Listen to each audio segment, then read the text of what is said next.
Good afternoon.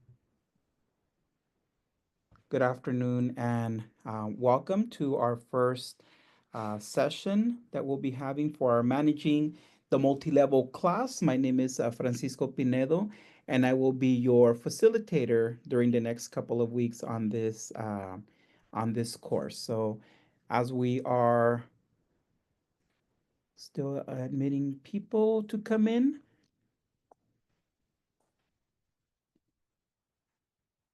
okay. So just as you saw at the beginning, this session will be recorded. So the American Institute for Researchers allows for the recording of audio, visual for participants and other information sent. So again, there was just a disclaimer saying that the information will be reported. No part of this video or any of this video shall be transmitted to an external third party without permission. So this will solely be for the purpose of this course. Okay. So our agenda today for the next hour is going to be, we'll be doing welcomes, introductions. We'll go over the agenda, the objectives. We'll also be defining what is a multi-level class and building class community, focusing on learning-centered classroom management, paradigm shifts of classroom roles, ESL multi-level model lesson planning, and then purpose of group work, and then wrap up and course overview. So that's kind of a packed agenda that we'll be having for the next hour. Okay. We're also going to be I'll be presenting you some strategies for planning a lesson for students with a widely varying language skills to engage each student in learning. And in the discussions some of the posts that I've read too that have, people have posted, they specify this is that where even though they might have a single level class, like let's say an intermediate class, you still have a wide variety of level within that. So this course, again, it's designed for multi-level class, but it also could be applied if you are teaching a single subject. Of course, there's going to be a lot of different variety of student skills. But also what we want to talk about is skills to engage students in learning, which I believe and I feel is one of the important aspects of a multi-level classes, having that participation and that student interaction.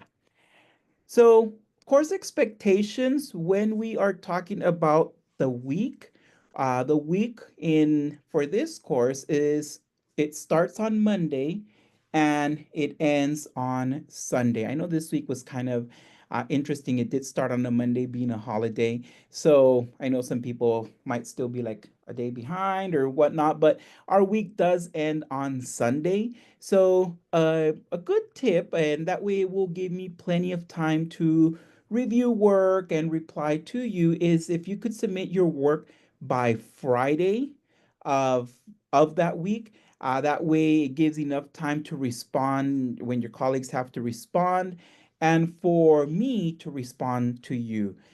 So I know, it's already Wednesday, and you're like, oh my goodness, Friday is like 2 days from now. So, but try the best you can for Friday. I know, again, this week being a holiday, I'll be a little lenient on that one. But do know that a lot of the colleagues over the weekend, that's a time when, we spend with our loved ones. So if we finish by Friday, that will give us all enough time to really provide feedback and provide responses as well.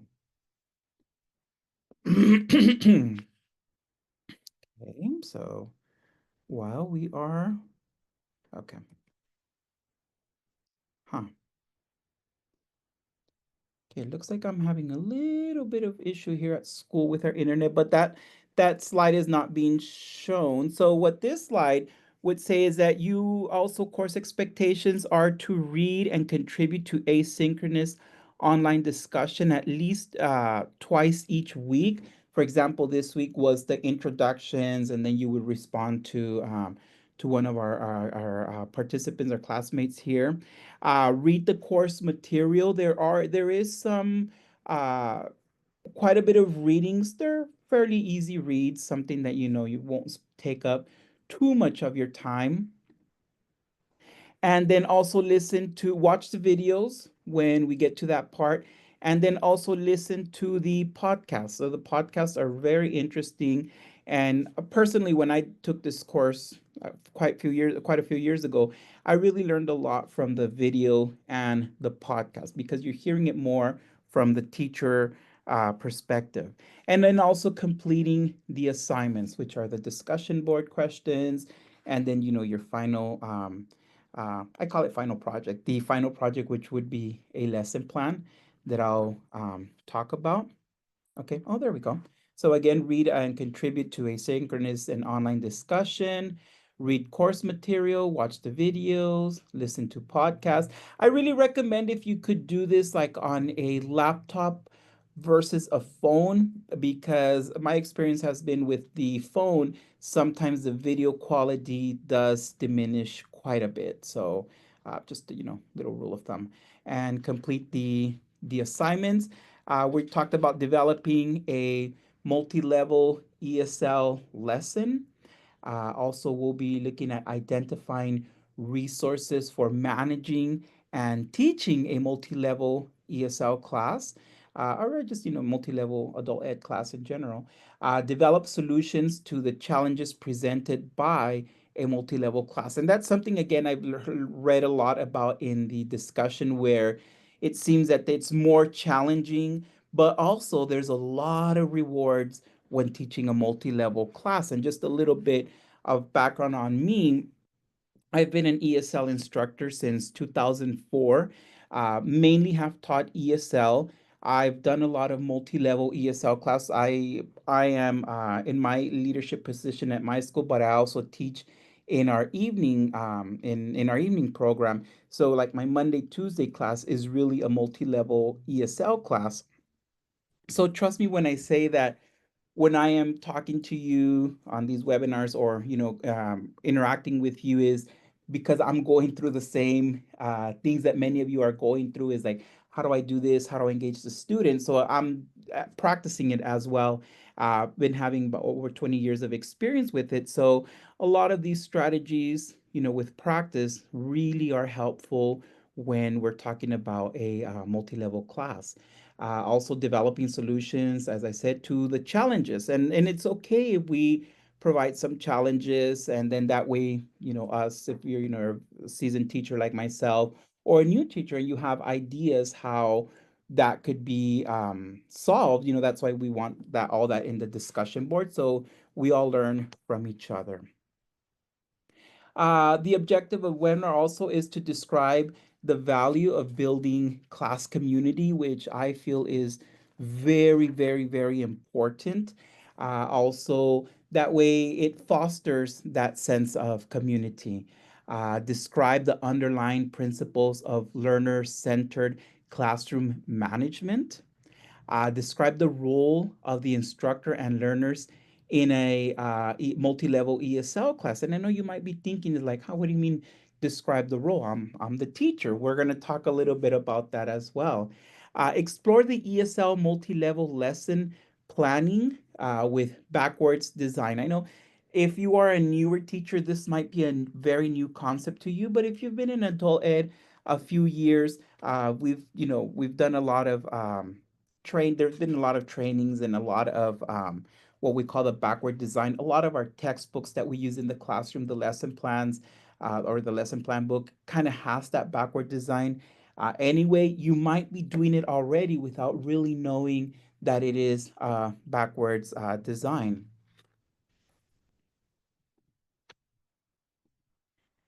Again, we want to develop a community of online colleagues, which is the main purpose of one of the main purposes of this um, webinar and the coursework. We really want to be able to develop the community, and that way, if I need help, one of us could help. We can all help each other. That's what we are here for. Understand also how this online course works. Explore instructor and student roles in a multi-level class. So this is where I went back a little bit, where it said defining roles of instructor and student is that when we are doing a multi-level class, we want to make sure that the student role and also the instructor role is pretty defined and see how we could create those roles to really make a sense of community and also foster learning between each other. Okay. So the first part that we're going to do is defining a multi-level class. So in the chat box, what we're going to do is in a one-word style, what we call a popcorn style, what is a characteristic of designing a multi-level class? Of a designated, I'm sorry. What is the characteristics of a designated multi-level ESL class? So again, there's no right or wrong. So in the chat, if you want to go ahead and type in your answer. So it's also in the chat. It says, what is the characteristics of a designated multi-level ESL class? So I'll give you about, well, let's try for about a minute.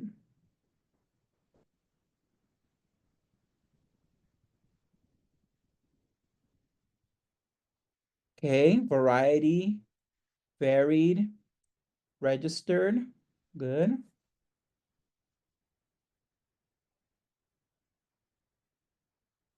Experience,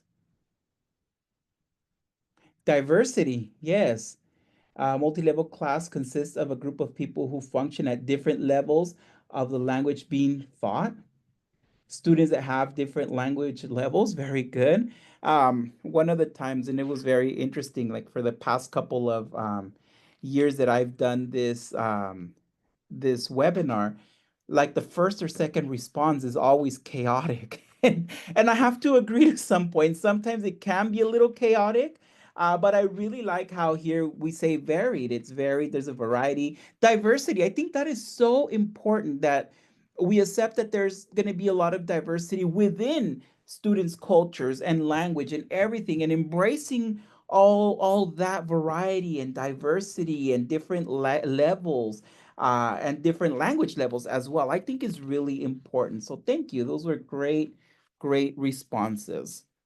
And if you do teach a multi-level ESL class, you kind of see how even for me, I mean, it's so much variety, experience also so much experience both from the from you teaching the class who have experience doing that or experience doing something similar. If you come from K-12 background like myself, many years ago, same thing would be applied then as well. We have a multi-level classroom of students who are at different levels, who some of them need a little bit more assistance than others, and a lot of the same strategies that I use in adult ed, I could also see how they fit in elementary, middle, high school, in the K-12 world. What are some of the benefits of a multi-level ESL class? So again, in the chat box, if you want to just briefly type in what do you think are some of the benefits of an ESL class? What are also some of the challenges? And I think some of the challenges I've seen those in the discussion. And in what other ways are your learners different? So especially I think the ones who put diversity and different language levels. In what other ways do you think your learners are different? So I'm here reading some of the examples. More advanced students can help the less advanced students. Yes. Great. Students can't keep up. Okay, so that would be a challenge. So, and I could see that both ways, both for the my more advanced student and my more beginning student is that they can't keep up. The advanced student wants to continue going, but here we're probably waiting for the other students to catch up. Students benefit from each other's strength, challenge in developing lesson plans for a broad range of students, showing skill sets, okay? Benefits, more authentic, complex learning experience. Yes, I agree. So those are all great examples. Our students differ not only in the degree of language and proficiency, but also in other skill sets as well. As it was mentioned here, they have different abilities, different skill sets. The ESL multi-level class is an opportunity to cultivate an environment where differences are completely seen as strengths. And these strengths is something that we want to work toward, a common goal, having that similar to a workplace environment and a community environment. Because remember, what our students are learning in our classes, we want those transferable skills to go out into the community, go out into their work world, into the workforce, if they're in the workforce or not.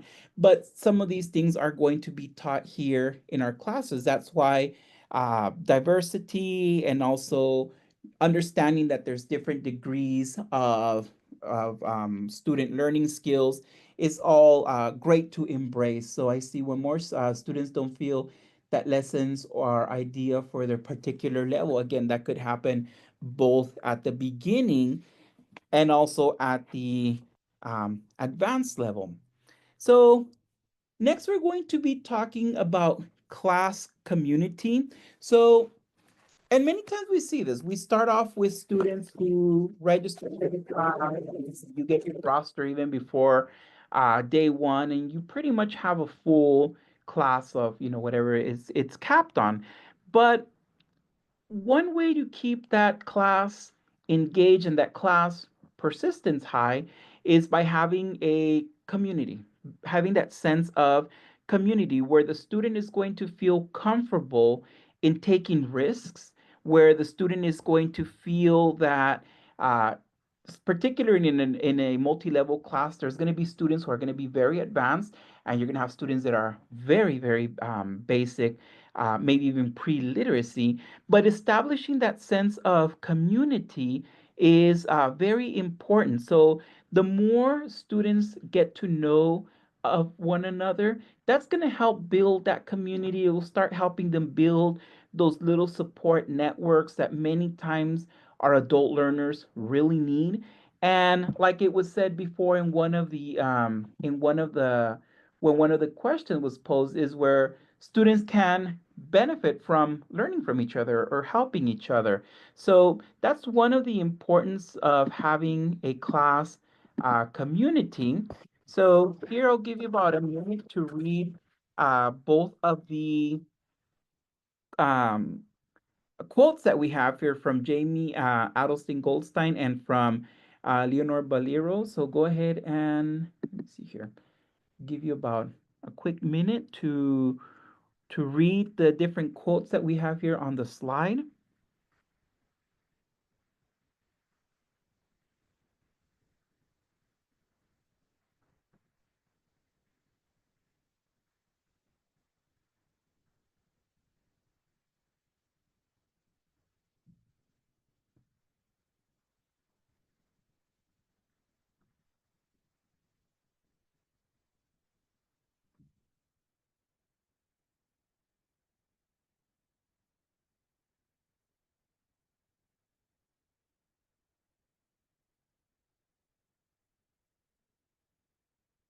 Mhm.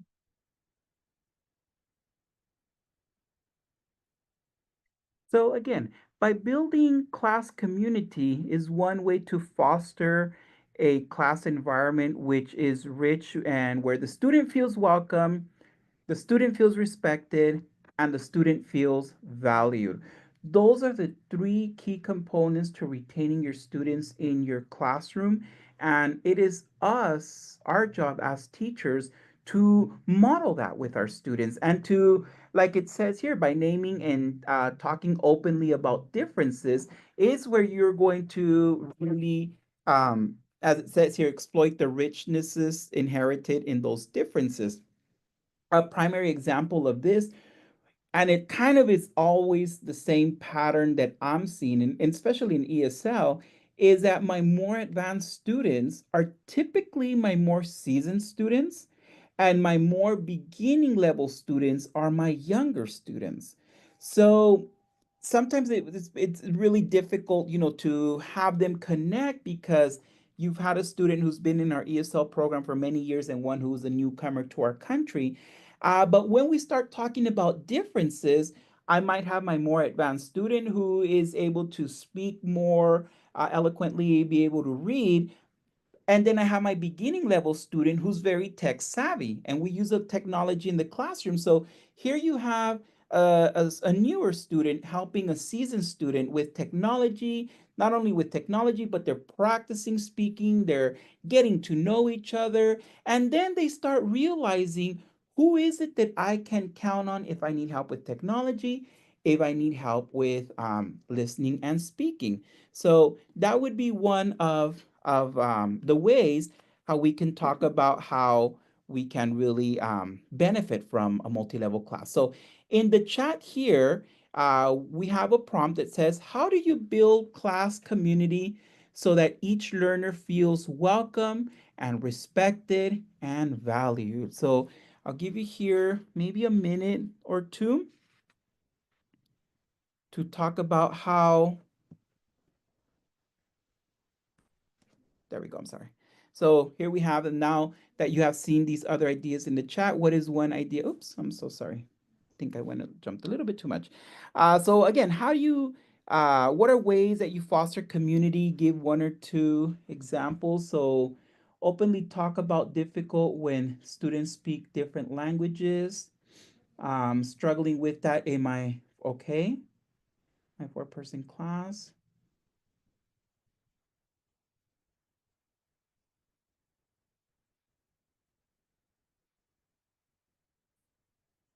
Okay, so I'll give you about another minute or so. So I run an evening circle where daily people follow a prompt and discuss their day, the food they ate, and sometime and something good about their day. Great. To our committed and to our yeah. And see that sometimes is the problem for a variety of reasons. You know, some of our students are a little bit inconsistent. There could be different barriers that are not allowing them to come to class.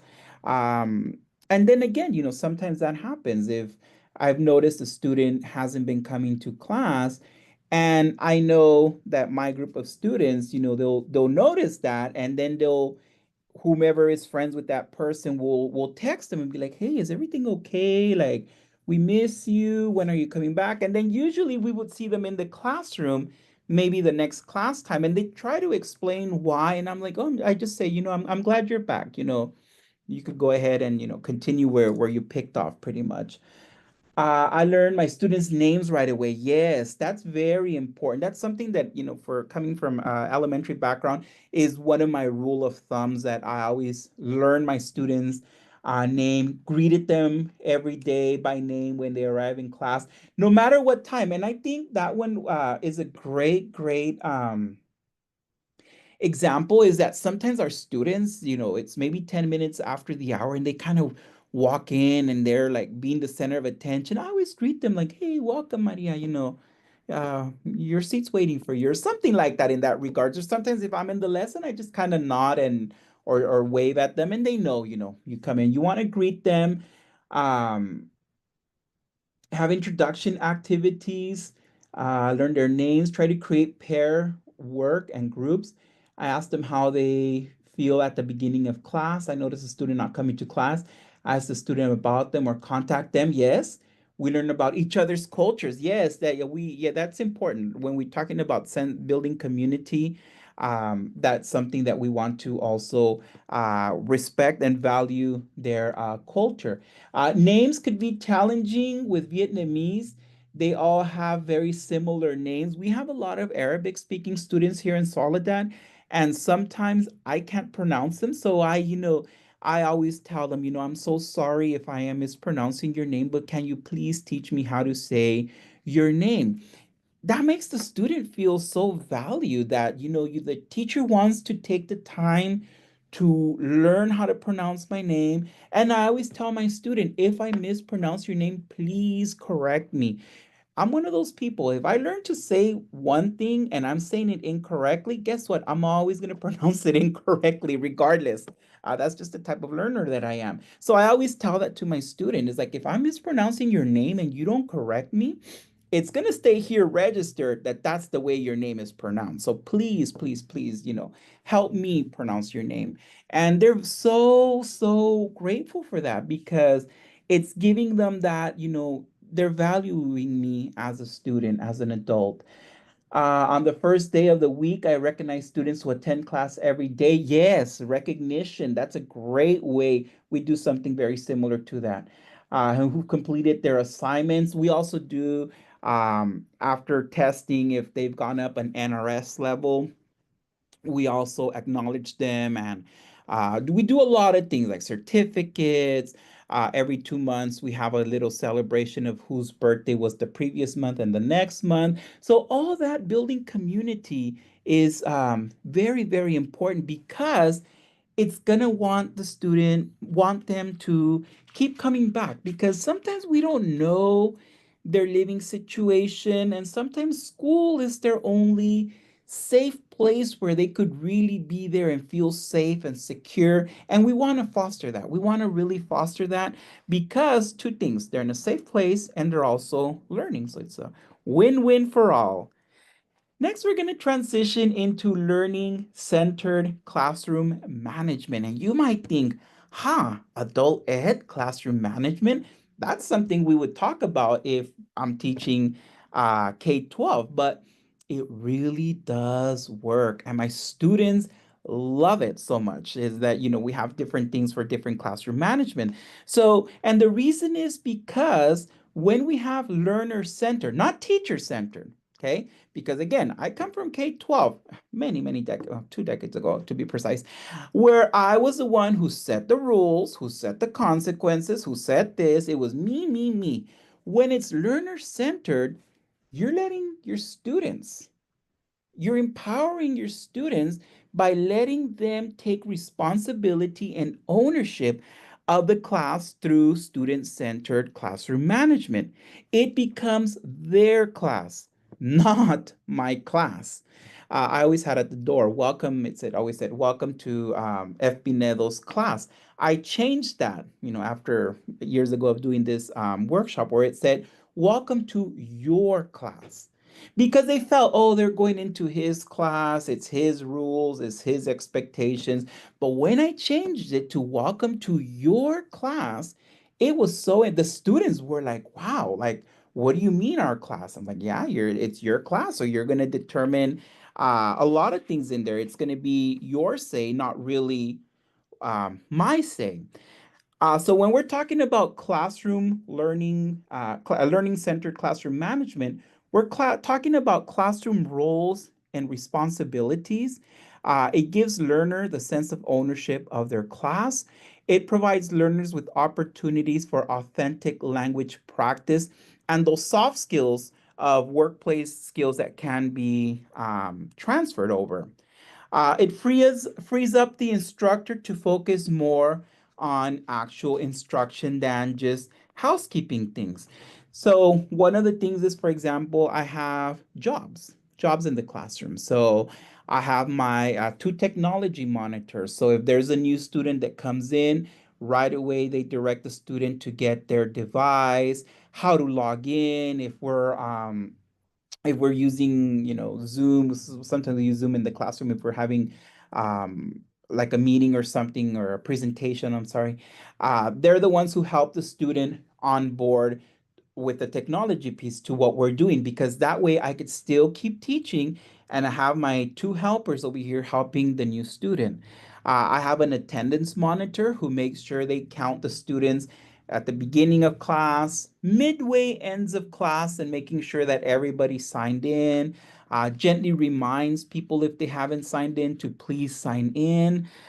We also have students who make sure that everything, because sometimes we do share classrooms. I don't share a classroom, but other colleagues do. So they have monitors to make sure that the chairs are pushed in, tables are wiped, everything is back in order.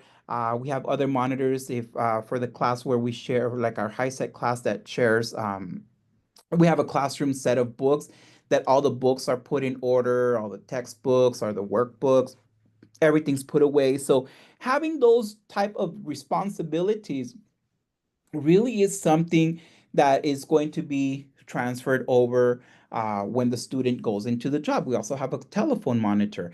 If the phone rings in class, I never pick up the phone. It's always my students who go and they have a script. Think something like, depending if it's a beginning class, they would say like good morning or good afternoon. This is room 3. How can I help you? Whereas if it's more of my advanced class, they also have a script, but most of them already have it. They kind of do on their own, where they say, thank you for calling. The teacher's busy right now. Okay, would you like to leave a message? So things like that. So having those rules right there really frees me up because now I could just focus on the teaching. Of course, we model a lot of things. Like the phone, we do have script where I have it next to the telephone. But for the other roles as well, we kind of do little cue cards if when the student comes in next to our Chrome or iPad card, we have the little paper where it says, student, please ask if they need assistance, if they need help to connect to the internet, things like that. So those are really, really important when we're talking about jobs for our adult learners. So on the next one, we're going to do, give me one second. We're going to do a round robin activity. So we might have create two groups. I think we have enough for two groups. Yes. So what I'm going to do first is I'm going to pose a problem or a question, and then there's going to be many possible answers. Group members are going to contribute to the answer, each taking turns going around in your breakout group. And some of the roles that we have identified is a manager, facilitator, supervisor, recorder, and presenter. So these are other roles that my students also have in class. So when we do group work, we usually are in groups of 4, and we have the manager or the facilitator who, in this one here, the manager or the facilitator is making sure that everybody's on task, everybody's working. The recorder is the person who will be taking down the notes, and the presenter who's going to be reporting back.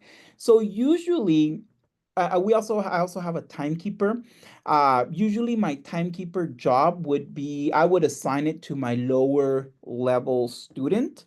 And then the manager facilitator would be more like my beginning high student. The recorder would be more my maybe intermediate, and my presenter would be my advanced student. So when we're doing group works, I usually, set up the groups beforehand. Of course, it could be hit or miss if the student is absent. Sometimes I create it on the fly. But in this case, when you are in your group, each of you is going to decide who wants to be the manager, facilitator, um, I'm sorry, the manager, facilitator, supervisor, the recorder, and the presenter. So we're going to have the question of, what are some classroom jobs that learners at any level can do? So that's the overall arching question that you will be discussing in your breakout groups. When you're in your group, remember you're going to determine who is a manager facilitator, who's going to be the recorder, presenter, and you will be talking about what are some classroom jobs that a learner at any level can do. So the manager, again, you have to remind everybody has 5 minutes to generate ideas, 2 minutes to select one idea so that they could share and report on. The facilitator slash supervisor starts the round robin, make sure that everybody has a turn. The recorder is pretty much the person taking the notes. The presenter shares the one idea that they selected. So again, in this activity, there might be a lot of different ideas or a lot of different jobs. You want to narrow it down to one. So then that one is going to be what the presenter shares back. Okay. In your group, again, you will decide who would be the timekeeper, the leader, the recorder, and the reporter. Okay. So again, each round, each group is going to have those tasks assigned. The overall question is what are some classroom jobs that a learner at any level can do? Okay. So I believe we're going to now break up into groups, correct, Josie? Correct me if I'm wrong. Yes, the groups are ready. I have Okay. groups of 3 and 4. Okay. Very good. And I'll be jumping in the groups to just hear your discussion. Okay. So we're gonna have a total of 7 minutes. So 5 minutes you have to generate the idea and then take 2 minutes to select that one idea that you want to share on. Okay.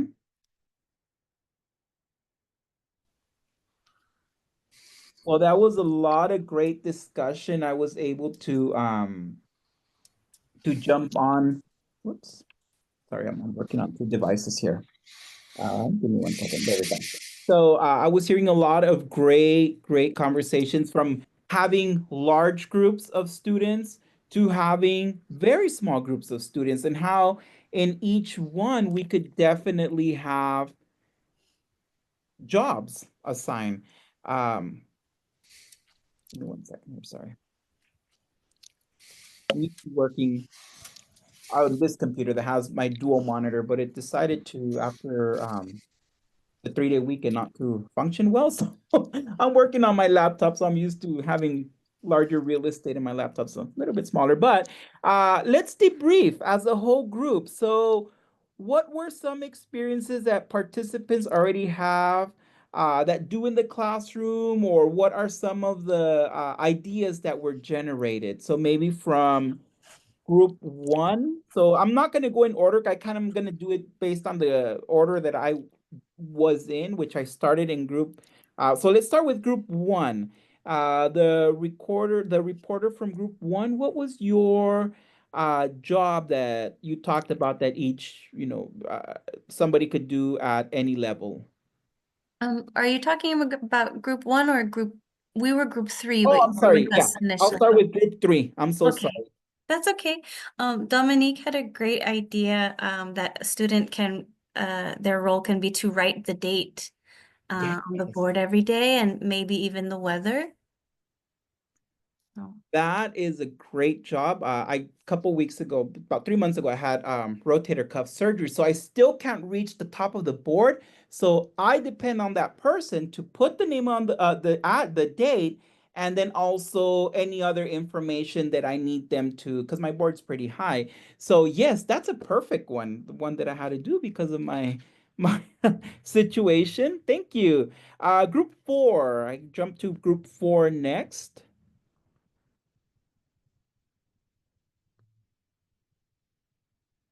Okay, we'll come back to group four if we're not ready. I don't know if I was in group 1, 2, 3, or 4. I I don't can know what talk, our group number was. Oh, I am so sorry. but I'm willing to talk. Yes, please, Ed. But I don't want to be overbearing either. Okay. Hey, good afternoon, class. Right now, I'm just kind of going through a little bit of culture shock as to just how our different environments are at our different ESL programs throughout the state. I realize the demographics are quite different from one part of the state to the other, and the number of ESL programs within your city. We have we're a small adult ed program based out of Oroville. We take over. We run the ESL pretty much for the city of Chico, along with Butte College, but we're two separate programs. Um, my students, we work on Burlington English and Rosetta Stone for the most part. A lot of it's individual learning, and then throughout the day, each student has an opportunity to meet one-on-one with our teacher's aide, and then they meet in small groups with me, facilitated by me, the senior teacher, um, based upon their level and ability. I don't typically assign students jobs per se, but it's just interesting. Whiteboard monitors, computer monitors, sign-in monitors, where students help the teachers out, delegating of administrative functions within the classroom. I'll be taking that into consideration in the future if that'd be beneficial to my class. But in my class, it's like a roller coaster. I might have 17 students in here for about 3 hours, and it'll slow down to about five. I guess what I consider a more traditional classroom in a larger community where I might have a set number of students who show up at a certain time for 2.5 hours with formal breaks and things like that. I could see the value to having jobs, various types of jobs in the Mm. classroom itself. But it's rather a daunting concept to me, um, in ESL. Up here in the smaller parts of Northern California, the Mm. way we run it. Um, so yeah. Anyway, so that's all I have to say. I hope Good. this is helpful. Yeah. And yes, I mean, we're all different size agencies too. I've seen, a lot from Southern California, the Oroville area. Where I'm at, it's fairly small too. And then I believe in group two, Lorena, I want to say, let me see, I'm so sorry, I have to get that. Yeah, Lorena, in her group, I believe group two, they were mainly smaller groups of students. So maybe if you Lorena or your partner wants to share, like, what would be some of the jobs that you would do in a smaller classroom setting? Sure. Since we had very different classrooms, I think we covered the whole gamut, because one of us had only three. I have anywhere from 10 to 20. Mhm. And the last participant had, she said groups of 30. Mm. So, I think we had all ranges, but, I think the one thing we all agreed on was just, the computers, counting computers. So I think that even the coffee corner, without the crumble cookie and the Starbucks, even everybody bringing their own cup of coffee and their own snack, still somebody could be in charge of making sure that when we're all done, the area gets cleaned up. So even just classroom etiquette, also like maybe being in charge of reminding everybody, hey, use your manners. Hey, it's not okay to do this and it is okay to do that, which usually in my class, that's an etiquette lesson in the beginning of the year. And then maybe somebody could take over that role of reminding people what we Mm. learned in that week. Correct. Yeah, and again, what our students learn in the classroom, we want them to take it out into the work world where this is something that is, I am always at different school sites and I always see in the teachers lounge, please clean up after yourself. And I think to myself, well, we're adults, don't they know how to clean up after themselves? But when we're teaching it in class, it's something that they'll do at home and they'll, hopefully do it in the class, outside of the classroom as well, in their job. Okay, so the next part that we're moving towards is the paradigm shift of classroom roles, which I think it was brought up a little bit earlier, too. It's more of a culture shock of students doing this because successful multi-level instruction may entail a paradigm shift of classroom roles of instructor and learner. So this shift, I have to admit, when I first was introduced to Sage on the Stage, I think that's kind of what we all, well, at least for me, is why I wanted to be the teacher. Teacher is the center of attention, in college, the professors on the podium, they're like saging on the stage. So they're like, I always say it's like the center of attention versus guide on the side.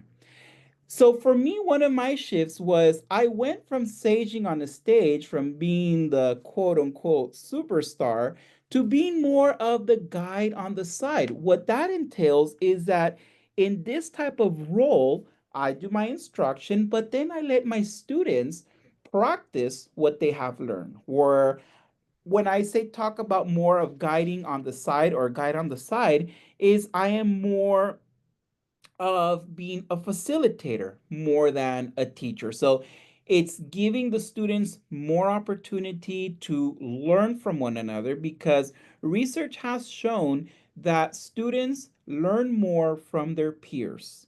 So after learning that and after trying it out, I really do see how students learn more from one another because they're able to explain it in a way that they would both understand. I mean, I could turn blue in the face going over examples and everything, but it's not until that one student talks to the other student and they're like, oh, you see that aha moment, that light bulb just lights up. And I see it more and more, and not only in ESL, but also in oops, I'm so sorry, my computer, on in different levels, in different programs that we have in our school. So when when we stage on the stages, again, we're used to being the lecturer, the teacher, and then our students kind of start seeing that. But when we start doing more of the guide on the side, you are empowering your students, because again, this is another thing in multi-level classes, that we want to empower the student so that they're not just sitting back and letting everybody else do the work. We want everybody engaged, kind of like what we did in the breakout session. We want students, of course, we're always going to have that one student who's going to kind of want to just sit out on the sideline, but we want to pull them in, and that's usually would be my role. I'll say, if guiding on the side, if I see that the student is kind of like shifting out a little bit, away from the group, I kind of like refocus them back into the group, and this is what we're doing, where it frees up more of my time, and I could really spend more time with students who I see that are needing a little bit more of the help. And usually that follows after doing a lesson. So when I do the lesson, I use what we call the backwards design. So in the backwards design is, we want to first identify the desired result. What is it that I want my learner to know? Then I determine what type of evidence I will accept. Is it going to be a writing task? Is it going to be a demonstrator? Is it going to be something like a little short presentation, or just something verbally to practice? And then the last part would be plan the learning experience and instruction. So what am I going to use to teach to get this desired outcome? So sometimes, and it's very interesting because I had been doing this prior to that I knew of the actual term. And I'm like, wait a minute, that sounds like what I'm doing already, because I want to identify, well, what is it that they want? So we think of, if we do co-ops, if we're doing different EL civics tasks, or if you're doing IET, that's going to be your end result. You want your students to have this or get this, but how are they going to work towards that? So that would be what we call the backward design. And again, you'll be reading a lot about it in the next couple of weeks. Also, we're going to be looking at purpose of group work. One of the main reasons, just like we did in the breakout session of group work, is that you're building, again, class community so that they all feel they belong and they contribute. When you have jobs for each student, they all have to do that job. Also meeting the instructional needs of individual learners. I'm able to help a little bit more with students who I see are struggling a bit more, in a way where it's not pointing them out in the whole classroom, but maybe in the smaller group, I kind of like go near them and help them a little bit more. So again, you've seen that it's building that sense of trust. We also talk about the WIPEA model, which is another way of doing when we do a multi-level class. So the WIPEA model of lesson planning is, we do the warm-up, and most of the textbooks curriculum follow this pattern already. The warm-up, the review is done whole group. The introduction is done whole group. The presentation is done whole group. And then the practice is done more in the grouping. Likability and crossability, we'll be learning about those two types of grouping strategies, which are amazing. I up to this day, in all of our programs, even our CTE programs, I've taught my instructors to use this type of grouping strategies, because it really does work. You'll be reading a lot more about it.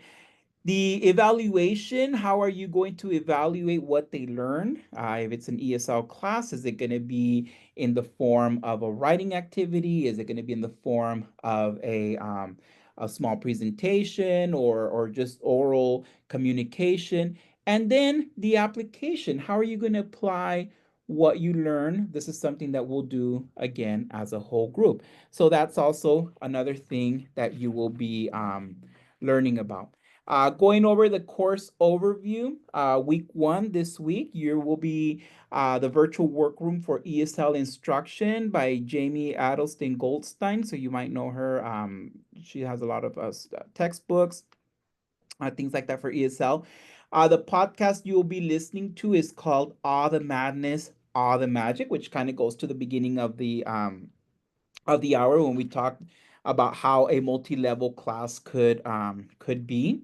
Also, there's another podcast which is Objectives and Level and Content. Oh my. So, this one is talking about the objective as a class, the one objective for all levels, and the content that's going to be used to achieve that objective at a different level. There's also going to be a video demonstration of a ESL multi-level class. Reading, the background reading B is grouping strategies, whole group versus likability versus crossability. Again, this one here, the likability and crossability grouping is amazing. Um, and then also selected reading, the virtual week three. I'm sorry, I think I skipped over week two. Week three is we'll be doing the art of orchestrating a multi-level class. Podcast four, group work that works, part one, and then part two. Then at week three, you're going to begin developing a single multi-level lesson plan with differentiated objectives and learning activities. So by this time, you will be at that point where you would be able to do that.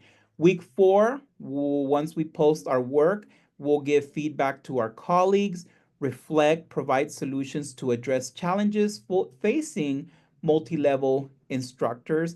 We'll explore other resources as well. Question, Patricia. Yes, thank you for stopping. I was just because you're reviewing it, and I was trying to write that all down. And I thought, well, just maybe you're gonna share it somehow, so that way, because I was like, I can't write that fast. Yeah, no, and all this is going to be when you go on the Moodle course. On the Moodle course, it will be week by week. So right there, you'll be able to see everything more in depth. So, which leads me to that. Make sure you please go to visit the Moodle course. That way, right there, you're going to see all that I just ran Yeah. through at a more of a week by week basis. So yeah, you Okay. don't have to So write. excuse my ignorance, but Oh, no, no, no, Moodle course, no. is that an LMS? Moodle, yes. Okay, Yeah. so the Moodle course, because I'm familiar with Schoology, I've touched upon Canvas, there are others, right? Mhm. I had difficulties logging on, so I don't want this call to stop if I'm gonna have problems with Moodle. How do I access Moodle course? Okay. Why don't you let me put my email here and then if So you could I'm please. gonna put my email in there, and you can email me, and I'm happy to help you with any Moodle login issues. Is this for the login to Moodle course? Yes. Okay, because I remember some email mentioning that. Yes. So you've already gotten an email. It says at the title, Notice of Acceptance, and it has the title of the course, so Managing the ESL Classroom. Um, and it has your information to log in, including your username and your password. On the email, okay, I'll check that. Is this Francine that's speaking or It's Francisco? Josie. No, it's It's Josie. Yes. Okay, sorry. All right. No, you're good. And then Okay. another question was how many sessions are we going to have? So this one was the first one. So on the Moodle course, there's going to be a poll where you would select for the second date. Okay, so that's why I really encourage, if you haven't logged into your Moodle account, let Josie, email Josie. I think her email is up, or myself, and we could guide you through it. That way, you could log in and do the poll on when would you like the next live session to be, and then you could see week by week the work that is being done. Okay. Let's see here. Oops. So very quickly, I know we're over time. So we talked about the objectives of building class community, understanding the principles of learner-centered classroom management, describing the roles, explore multi-level, and talked about the backward design. So in a poll, were these objectives met? So I think Josie will be opening up the a poll, and if you could just do that poll really quick, and then we will conclude for today. Or just write yes, Jessica, no we're in the just chat doing it box. in the chat. So I just posted the question in the chat. So were the objectives met for today's 1 hour and 4 minute webinar? Went for over 4 minutes over. I'm so sorry. As a teacher, I think we all kind of do that anyways. Okay. Thank you. Okay, so again, we will see you in Moodle. So please, again, if you have any questions on going into Moodle, feel free to email Josie or myself, and we will see you online virtually through Moodle. And then once you select the second date for our second webinar, okay? So thank you very much. Enjoy the rest of your day.